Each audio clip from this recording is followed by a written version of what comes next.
సాయంకాలం 4 గంటలకు వెళ్ళాం వాళ్ళ దగ్గరికి. 4 గంటలకు వెళ్తే వాళ్ళంతా బిజీలో ఉన్నారు వాళ్ళు. సరే బిజీలో ఉండి అక్కడ ఏమి హోటల్ పెద్ద ఇదేం లేదు, అక్కడ సింపుల్గా ఉందన్నమాట. సరే కూర్చోండి అని అన్నారు. సరే కూర్చున్నాం. 6 గంటల వరకు కూర్చొని పెట్టారు. సరే బైరాబండి ఏదో అన్నారు. సరే మేము పోయించినాం. 6 గంటలు అయ్యింది. 6 గంటలు అయిన తర్వాత అప్పుడు స్టార్ట్ అయిందన్నమాట. ఏమంటే బిజినెస్ ఎంప్లాయీస్ అందరూ వస్తున్నారనమాట. ఒకరు వన్ బై వన్ వచ్చిన వాళ్ళు ఏం చేస్తారంటే అక్కడ టోకన్ తీసుకోవాలి. సో టోకన్ వాళ్ళకు చెప్తే కన్నా వాళ్ళకు టోకన్ ఇస్తారు. 2 టోకన్లు అన్నమాట. 2 టోకన్లు ఇస్తే ఒక టోకన్ వీళ్ళ దగ్గర ఉంటుంది, ఇంకొక టోకన్ లోపలికి పార్సల్ పంపిస్తాడు. సో ఈ విధంగా చేసి 7 గంటల వరకు వాళ్ళకి టోకన్స్ ఇచ్చాడు. 7 గంటల తర్వాత టోకన్ ఇవ్వడం నిలిపేసి అప్పుడు 7 గంటలకు వచ్చి 2 సార్లు మాట్లాడదామని అన్నాడు. 7 గంటల వరకు మళ్ళీ ఎవరితో ఆడేమి భోజనాలు కానీ అవి కానీ పార్సల్ కానీ ఏమి ఇచ్చిందేమి లేదు 7 వరకు. అంటే వీడు టోకన్ తీసుకొని వెళ్ళిపోయాడు వీడు. 7 గంటలకు మళ్ళీ అందరూ 1 బై 1 మళ్ళీ వస్తే ఆ టోకన్ చూపిస్తే వాళ్ళ పార్సల్స్ అంతా చేసి ఉంటారు. ఆ పార్సల్ కరెక్ట్గా ఇవ్వడం, తీసుకోవడం పోవడం. లేడీస్ అంతే, జెంట్స్ అంతే. 1 అవర్లో ఈ టోకన్ సిస్టమ్ అక్కడ అయిపోయింది. 7 గంటల నుంచి స్టార్ట్ అయ్యి వాళ్ళు మళ్ళీ ఈయన వచ్చేసాడు, మాతో మాట్లాడుతూ కూర్చున్నాడు. అక్కడ జరిగే వాళ్ళు చేసుకుంటున్నారు. ఈయన మాత్రం మాతో మాట్లాడుతున్నాడు. అప్పుడు నేను గమనించింది ఏంటంటే ఎవరు కూడా కానీ వంట చేసే పరిస్థితి నాకు కనిపించలే.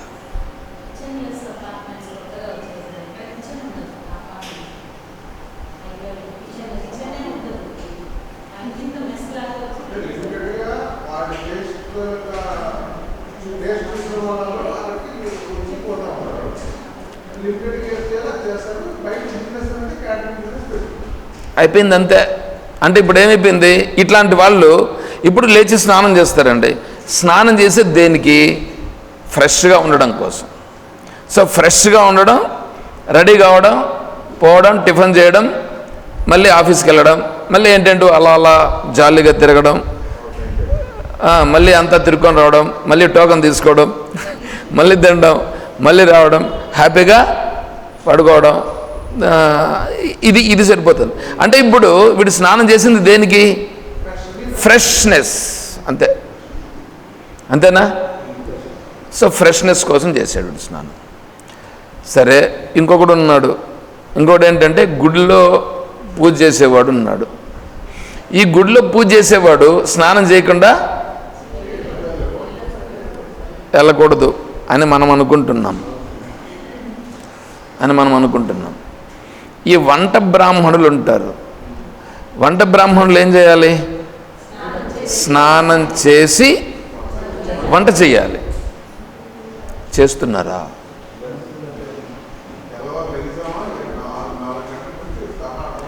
ఎక్కడో ఒక విడిచిపెట్టండి, ఆశ్రమాల్లో చేస్తున్నారా?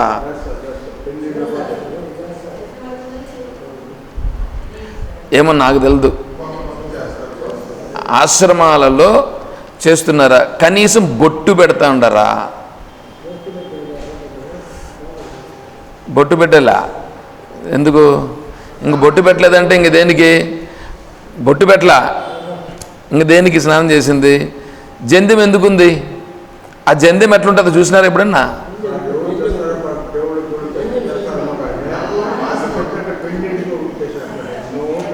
జంధ్యము ఎలా ఉంటుంది? బాగా తెల్లగా మెరుస్తూ ఉంటుందా?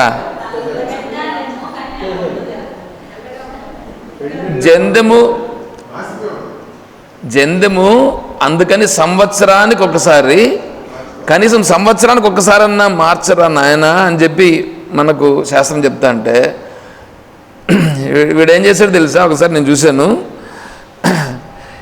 జంధ్యం పట్టుకొని 10 గంటలు అవుతుంది, ఇట్లా తీసుకొని వస్తున్నాడు రోడ్లో. అంటే ఏంటి? మేము ఈరోజు జంధ్యం మార్చుకుంటాము అని చూపిస్తూ వస్తున్నాడు అన్నమాట. వీడు ఏం మాట్లాడాలి నేను వీళ్ళని? చెప్పండి.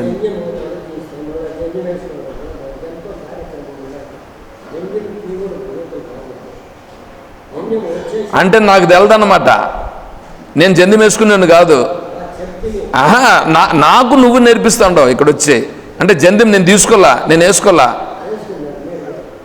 మరి నువ్వు చూడలేదా నేను ఎప్పుడు జంధ్యం వేసుకోండేది? మరి అటువంటిప్పుడు జంధ్యం తీసి ఎట్లా వేసుకోవాలో నాకు తెలీదా? దానికి ఎంతో కార్యక్రమం ఉందంటే నాకు తెలిసి మాట్లాడుతున్నాను, తెలియక మాట్లాడుతున్నానా? మరి తెలిసి మాట్లాడుతున్నాను కాబట్టి విను. ఎంతో కార్యక్రమం అంటే ఎంతో కార్యక్రమం ఎంతసేపు పడుతుంది? 15 నిమిషాలు పడుతుంది. 15 నిమిషాలు పడుతుంది అండి. ఏం కొత్తగా యజ్ఞోపవీతం వేసుకుంటే పని అయితే నీకు ఒక రోజు కార్యక్రమం పడుతుంది. అర్థమవుతుంది? కొత్తగా వేసుకునేది అయితే ఒక రోజు కార్యక్రమం, అది కూడా అయితే 3 రోజులు చేయాలి యాక్చువల్గా. ఆ 3 రోజులది పోయి ఒక రోజు వచ్చింది. ఆ ఒక రోజు కూడా ఏం చేశారంటే ఇప్పుడు ఉపనయనం పెళ్ళి ఇప్పుడు ముందర పెట్టి అర్ధ గంటలో చేసి పంపించేస్తుంటారు.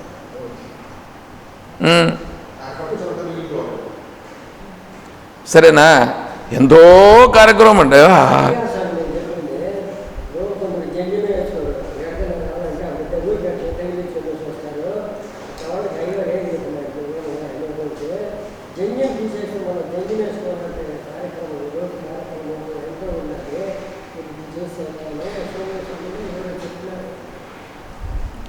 ఇప్పుడు ఆ సోముస్వామి కంటే పెద్దోడు ఇటు చెప్తా ఉండేది.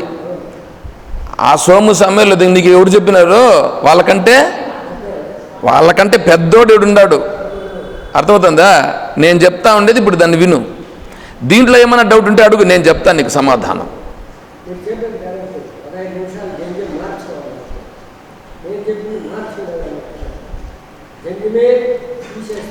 నేను చెప్తా ఉండేది ఏంటి?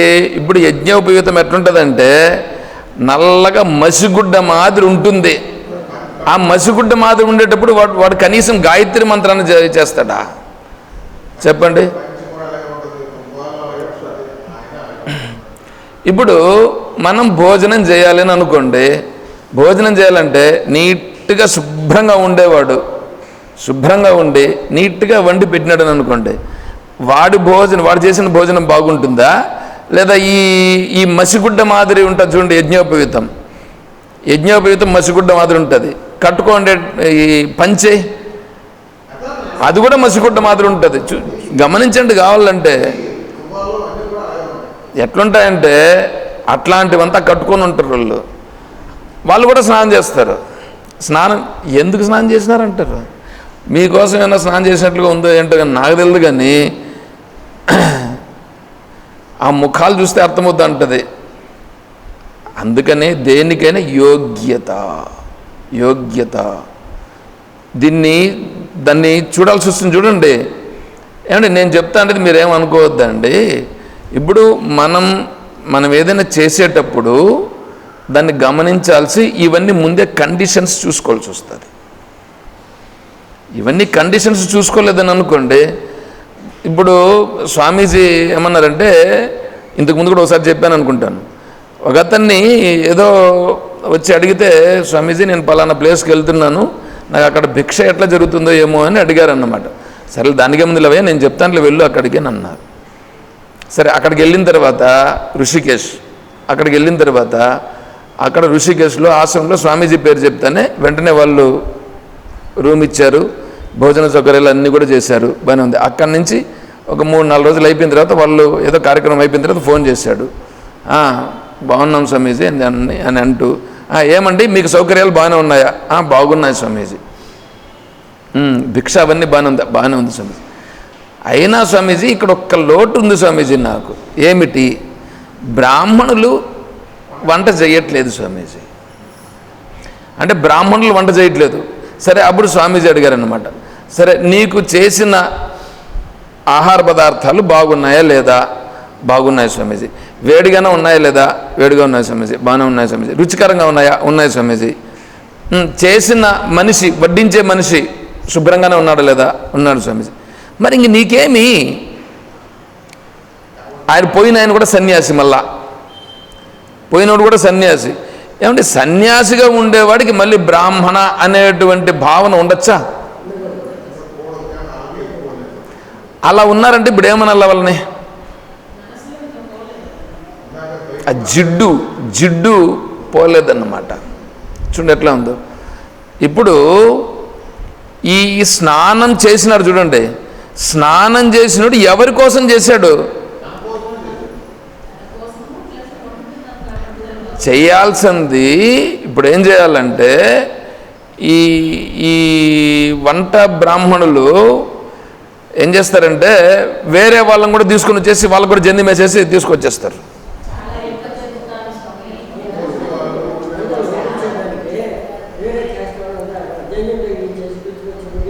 అని చేస్తుంటారు. అంటే ఇప్పుడు ఏంటంటే మన కోసం మనల్ని మభ్యపెట్టుచున్నారు, అవునా కదా?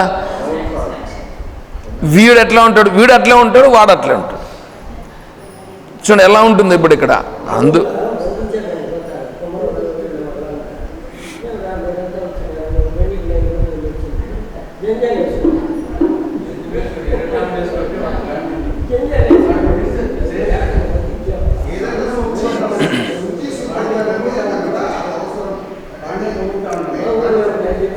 అక్కడ శుచి శుభ్రత అనేది దానికి ప్రాధాన్యం ఉందా, లేకపోతే ఇతరుల కోసం వీడు చేసినాడా, లేకపోతే నిజంగా వీడైనాడా? ఇతరుల కోసం చేశాడు కానీ వీడు నిజంగా మారలా, అవునా? ఇప్పుడు మామూలుగా వాడు ఉద్యోగం చేసేవాడు స్నానం చేశాడే, వాడు కూడా ఇప్పుడు ఇతరుల కోసం చేశాడు స్నానం. ఇతరులు బాగా కనిపించాలా అంటే శరీరం బాగుండాలా, ఇతరులకు అట్రాక్టివ్గా ఉండాలా, ఆకర్షణీయంగా ఉండాలి. చూడండి అది ఉంది. సరే పూజ చేసేవాడిని గురించి తీసుకున్నాం, వంట బ్రాహ్మణుని తీసుకున్నాం. ఈ పూజ చేసేవాడు కూడా చేసుకుంటాడు అనుకోండి, ఆ పూజ చేసేవాడు కూడా స్నానం చేసి వస్తాడు. సంధ్యావందనం చేసేవాడు కూడా స్నానం చేసి సంధ్యావందనం చేస్తాడు.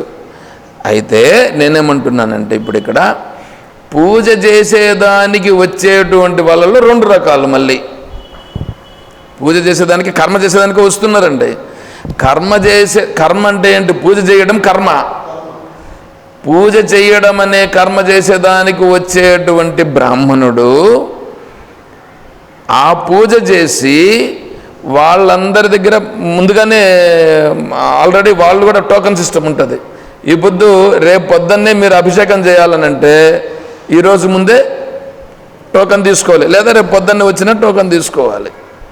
ఏదో ఆ టోకన్స్ ఉంటాయి, ఇన్ని టోకన్స్ వరకు అని పెట్టుకొని ఉంటారు, లేదా వస్తే ఏదో ఇస్తూ ఉంటారు వీళ్ళు కూడా. సరే ఆ టోకన్స్ ఇచ్చేసి వాళ్ళు చేస్తుంటారు. ఇప్పుడు ఈయన కూడా ఏంటంటే స్నానం చేసి దానికి సరిపడేట్లుగా బట్టలు కట్టుకొని వస్తాడు. ఎవరి కోసం వచ్చాడు? వాళ్ళందరికీ నేను బ్రాహ్మణుడు, నేను ఇప్పుడు చేసేదానికోసం ఇట్లా చెయ్యాలి, అట్లా చేస్తే వాళ్ళు నాకు వాల్యూ ఉంటుంది అనే దృష్టితో చేస్తున్నాడు, అవునా? అది ఒక పద్ధతి. రెండవ పద్ధతి ఏంటంటే నేను ఈశ్వరునికి సేవ చేయడానికి వస్తున్నాను. ఈశ్వరునికి సేవ చేయడానికి వెళ్ళాలంటే నేను పరమ పవిత్రంగా వెళ్ళాలి. పరమ పవిత్రంగా వెళ్ళితేనే నేను ఈశ్వర సేవ చేసిన వాడని అవుతాను. వీడికి యోగం తెలియదు. నేను ఇంకా చెప్తాను. నేను నువ్వు అంత ముందుగా వెళ్ళిపోతే ఎట్లా? నేను చిన్నగా వెళ్తా అన్నా. నేను చిన్నపిల్లోని కాబట్టి చిన్నగా అడుగులు వేస్తున్నా. మీరంటే యువకులు కాబట్టి కొంచెం ఫాస్ట్గా పోతున్నారు, మీరు పరిగెత్తగలుగుతారు కూడా. ఇప్పుడు ఈయనేం చేశాడు? ఇప్పుడు చూడండి, అంటే నేను ఈశ్వరునికి పూజ చేస్తున్నాను కాబట్టి నేను చాలా శుభ్రంగా ఉండి ఈశ్వరునికి సేవ చేయాలి. ఆ దృష్టితో స్నానం చేసి అలంకారం చేసుకొని వచ్చాడు. ఏమంటే అవునా? ఇప్పుడు ఈ రెండు కేటగిరీలు అయినాయి. దీంట్లో ముందువాడి కంటే వీడు గొప్పవాడు, అవునా? ఇప్పుడు వీడి దృష్టి ఈశ్వరునికి సేవ చేయుట అని ఉంది. అప్పుడు వీడు గొప్పవాడు. వీడు కూడా స్నానం చేశాడు లేదా? వీడికి మొదటి వాడు నుంచి చేసినటువంటి శరీరానికి స్నానం చేసినటువంటిది ఫలితం అంతా వీడికి ఉందా లేదా? ఆ ఫలితముతో పాటుగా ఈశ్వరునికి సేవ చేస్తున్నాను అనేటువంటి ఫలితం కూడా ఉందా లేదా? వీడికి ఎక్స్ట్రాగా ఉంది. వీడికంటే కింద ఉండేటువంటి వాడి గురించి చెప్పినానే, వీడికంటే కింద ఉండేటువంటి వాడు, వీడి దృష్టి ఏంది? బిజినెస్ దృష్టి ఉందా లేదా? వాడికి బిజినెస్ దృష్టి, వీడికంటే కింద ఉండేవాడికి. ఇంకా వాడికి ఇంకా బయట ఉండేవాడికి ఏం తేడా? అంతే. పైగా ఈ బిజినెస్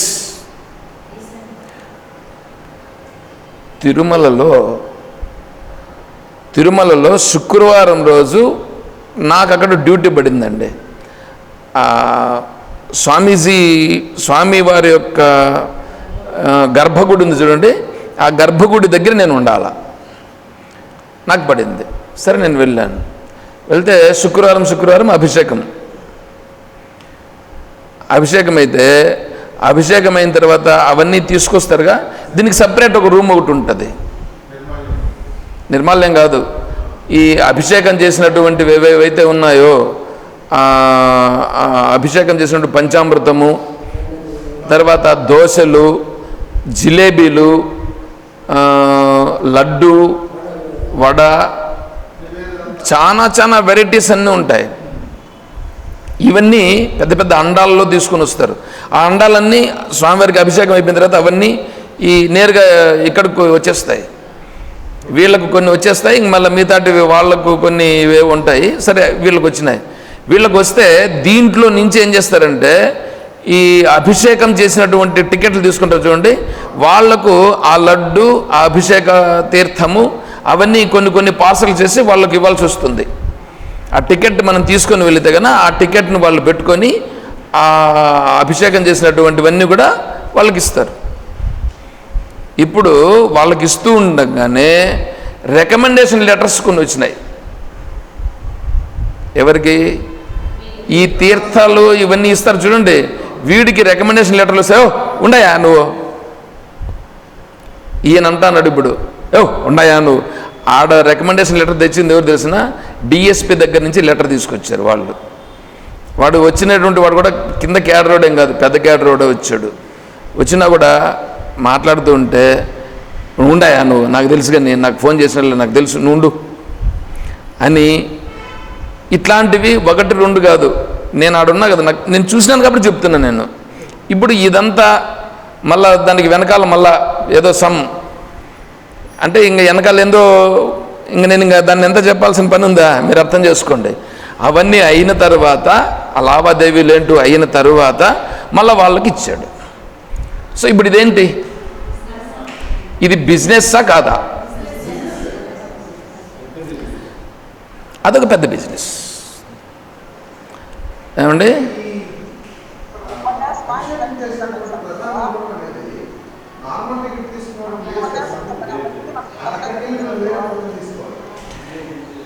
మీకు స్నానం అంటే ఏందో అర్థం చేసుకోండి. స్నానం అంటే అర్థం చేసుకోకుండా నేనేందో చెప్తున్నాను అనేటువంటిది కాదు. ఇప్పుడు మీకు ప్రపంచంలో ఉండే విషయాలు మీరు అర్థం చేసుకుంటే, ఓహో వాళ్ళు అట్లా ఉండారా, నేను అట్లా ఉండకూడదు, నేను ఇట్లా ఉండకూడదు అని తెలుసుకునేదానికి ఇవన్నీ చెప్తున్నా. నాకేమన్నా వాళ్ళందరిని గురించి చెప్పడం కోసం ఇక్కడ చెప్తా అంటే ద్వైతం గురించి చెప్తున్నాను. ద్వైతం గురించి చెప్తే ఏమర్థం, ద్వైతమును గురించి తెలుసుకుని ద్వైతం అంటే మాకు అభ్యంతరము లేదు అని చెప్పుటాన్ని నిర్ణయం చేస్తాం. ఒక దాంట్లో ఉపక్రమోపసంహారం అనేటువంటిది శాస్త్రములో ఒక నియమం ఉంది. షడ్లింగ వివరణ అని ఏదైనా ఒక మాట మాట్లాడినామని అనుకోండి, ఒక మాట మాట్లాడితే దాన్ని నిరూపించాల్సి ఉంటుంది. ఒక మాట మాట్లాడితే ఏం చేయాలి, దాన్ని నిరూపించాలి. నేను ఒక శ్లోకం తీసుకున్నాను, ఇక్కడ ఒక శ్లోకం తీసుకున్న తర్వాత ఏం చేయాలి, ఆ శ్లోకాన్ని ఉపక్రమము ఉపసంహారం. ఒక చెట్టుని ఎక్కుతామండి, చెట్టుని ఎక్కిన తర్వాత ఏం చేయాలి, చెట్టునెక్కి చెట్టు పైన అంతా తిరిగి మళ్ళీ చెట్టు నుంచి దిగాల్సి ఉంటుంది. అర్థమవుతుందా? చెట్టు పైకి ఎక్కి ఏంటంటే అన్నీ చూసుకుంటున్నాం కదా, ఎక్కడికైనా వెళ్ళిపోతున్నామా ఏంటి, సంబంధం ఏంటి, స్నానం అనే దాంతో సంబంధంతో మాట్లాడుతున్నాం ప్రతి ఒక్కటి. అంటే ఈ బిజినెస్లు ఉన్నాయి. నేను డైరెక్ట్గా చెప్పినాను అనుకోండి, మీకు ఏమర్థమవుతుంది, స్నానం మనోమల త్యాగ అయిపోయింది. నేను చెప్పిన ఏమర్థమైంది మీకు, దాని అర్థమయ్యేటట్లుగా మీకు వివరించి కదా, విశదీకరించి నేను తీసుకొని రావాలి. అభేద దర్శనం జ్ఞానం, స్నానం మనోమల త్యాగ, దానిని చెప్పాలి. నా మనస్సులో ఉన్నటువంటి ఉద్దేశం అది చెప్పాలంటే మీకేం చేయాలి, నేను దానికి ముందుండేటువంటి వాటన్నింటినీ చూపించి, ఏవేవైతే చెయ్యకూడదో అవి ఏవైతే జరుగుతున్నాయో చూపించి, ఇవంతా ఇట్లా ఉంటాయి వాటిని అంతటినీ నిషేధించి తర్వాత నేను ఉన్నటువంటి దాన్ని తీసుకురావాలి. అప్పుడు మీకేమనిపిస్తుంది, ఓ అది అట్లా ఉండాలనా అనే దృష్టి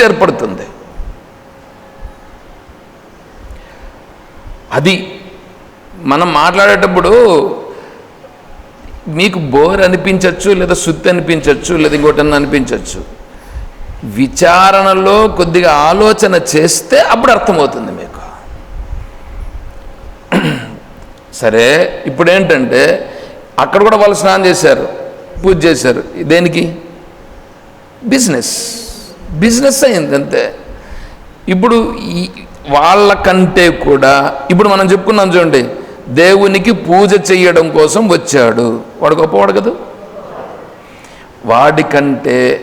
వాడికంటే ఇంకొకటి చూడండి, ఇప్పుడు అతను కూడా ఈ వచ్చి పూజ చేస్తున్నటువంటి అతను కూడా ఈశ్వరునికి పూజ చేయడమే కాదు, నా విద్యుక్త ధర్మం. ఇప్పుడు ఇతనికి ఇంకోటి యాడ్ అయింది. ఏమిటి?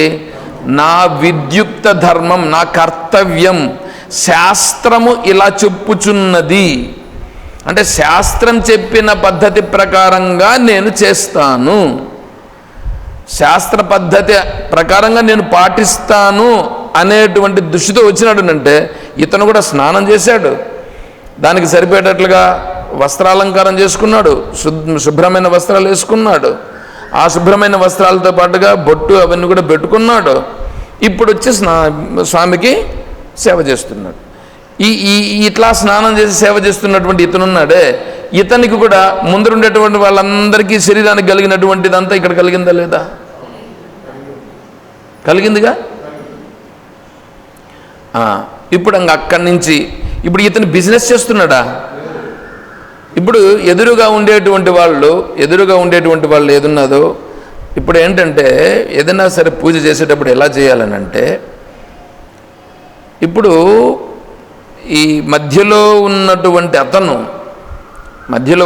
అతను ఇక్కడ ఉండేటువంటి వాడు చేసేది చేత కాక కదా నీ దగ్గర చేపిస్తున్నాడు. కానీ మామూలుగా సహజంగా ఎట్లా చేపించాలంటే నీ దగ్గర చేపించాలి, నీ మనస్సుకు తెలిసేటట్లుగా చేపించాలి. నేను ఎందుకు చేస్తున్నాను అనేటువంటి విషయం నీకు అర్థమయ్యేటట్లుగా చెప్పించాలి.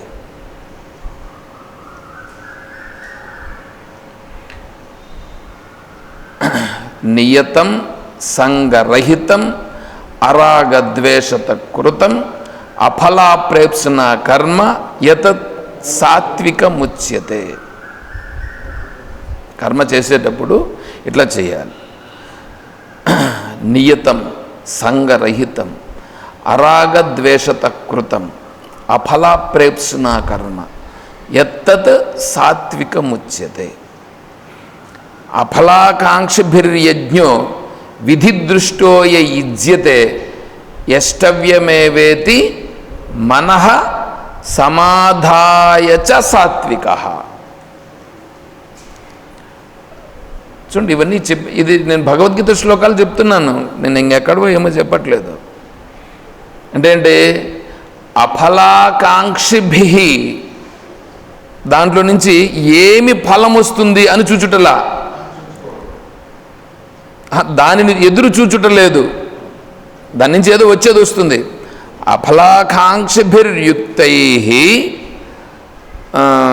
అఫలాకాంక్షిభిర్యజ్ఞో విధిదృష్టోయ యుజ్యతే. విధిదృష్ట, విధి అంటే శాస్త్రం ఎట్లా చెప్పిందో అట్లా చేస్తాడు.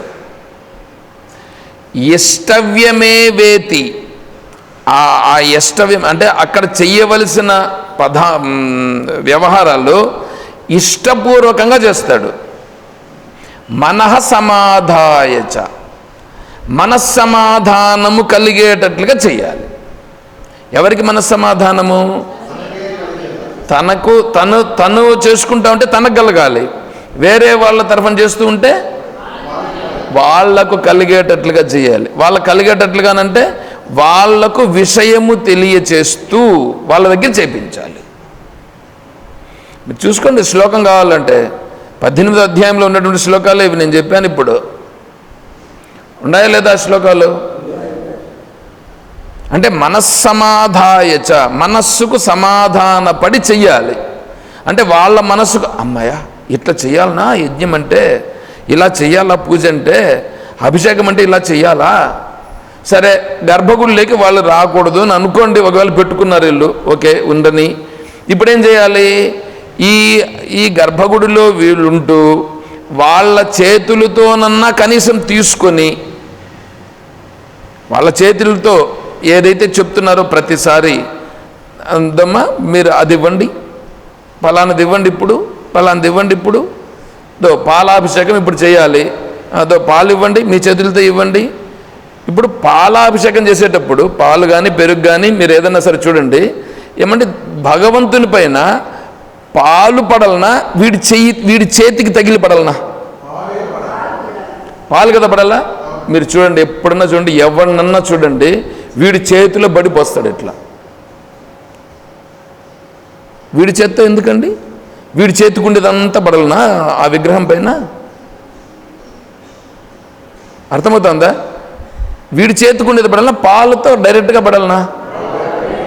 పాలతో అట్లా చేయవయ్యా అంటే అది చేయుడు. వీడి చేత్తో అంటే ఇప్పుడు ఇది అంత ఇదా? అది తెలుసుకోవాల్సిన పనిలా?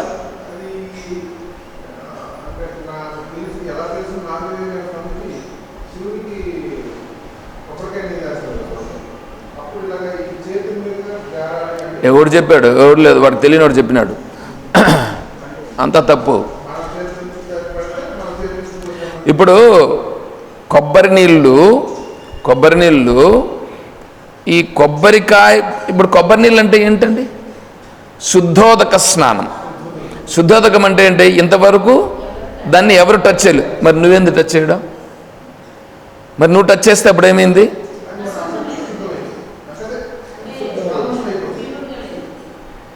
మరి అట్లా చేయొచ్చా?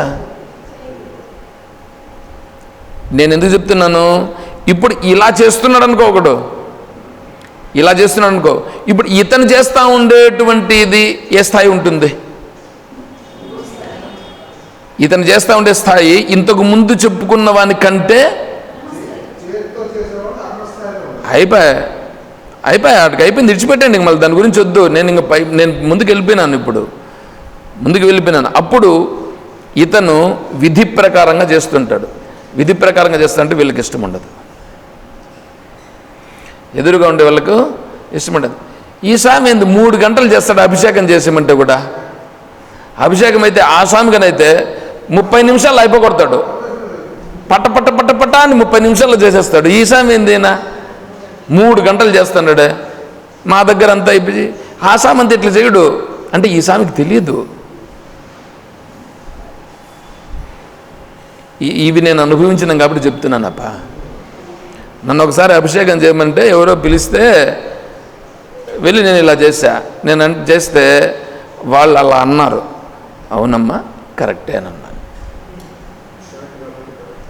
ఎందుకంటే వాళ్లకు నేను ముందే చెప్పాను, ఇంతవరకు ఇంత టైం పడుతుంది, ఇలా అవుతుంది, నా దగ్గర మీరు పెట్టుకుంటే ఇలాగే ఉంటుంది అని కూడా చెప్పాను. అలాగే జరిగింది కూడా. మళ్ళీ వాళ్ళు ఏమన్నారంటే ఈ స్వామికి ఏం తెలదు అని అన్నారు. సరే తెలియకపోతే పోనీలు అనుకున్నా. ఇది చేసిన తర్వాత ఏమైంది తెలుసా? అతనికి అంతవరకు ఏదో పెండింగ్లో ఉన్నది, 12 ఏళ్ళుగా పెండింగ్లో ఉన్నది. ఆ రోజు సాయంకాలమే రిజల్ట్ వచ్చింది దానిది. ఆ రోజు సాయంకాలం రిజల్ట్ వచ్చింది అతనికి. ఎందుకు జరిగిందంటారు? విధి ప్రభావం అనేటువంటిది ఎలా ఉంటుందంటే అలా ఉంటుంది. దాన్ని గుర్తించే యోగ్యత కూడా కావాలి. సరే, ఇప్పుడు అతని పరిస్థితి వేరే. ఇప్పుడు మనం వచ్చినాం ఇక్కడికి. వాళ్ళందరినీ ఒక పక్కలో పెడదాం. ఇప్పుడు మనం వచ్చినాం. మనం వచ్చేటప్పుడు నీట్గా శుభ్రంగా స్నానం చేసుకొని వచ్చినాం. ఏమండి, ఉదయం స్నానం చేసి ఉంటాం, ఇప్పుడు కూడా స్నానం చేసి వచ్చేవాళ్ళు వచ్చి ఉంటారు. సరే అంటే ఏంటి? ఇప్పుడు ఏంటి? ఎందుకోసం స్నానం చేసాం? ఇప్పుడు నా రిఫ్రెష్మెంట్ కోసమా? అంటే నా మనస్సు శుద్ధిగా ఉండి నేను ఇక్కడ వినేటువంటి శ్రవణం నాకు బాగా పట్టాలి. నీ రిఫ్రెష్మెంట్ ఉంటేనే ఇక్కడ కూడా కరెక్ట్గా అవుతుంది. అంటే దీనిని దృష్టిలో పెట్టుకొని స్నానం చేసి వచ్చావు. ఏమండి ఇప్పుడు స్నానం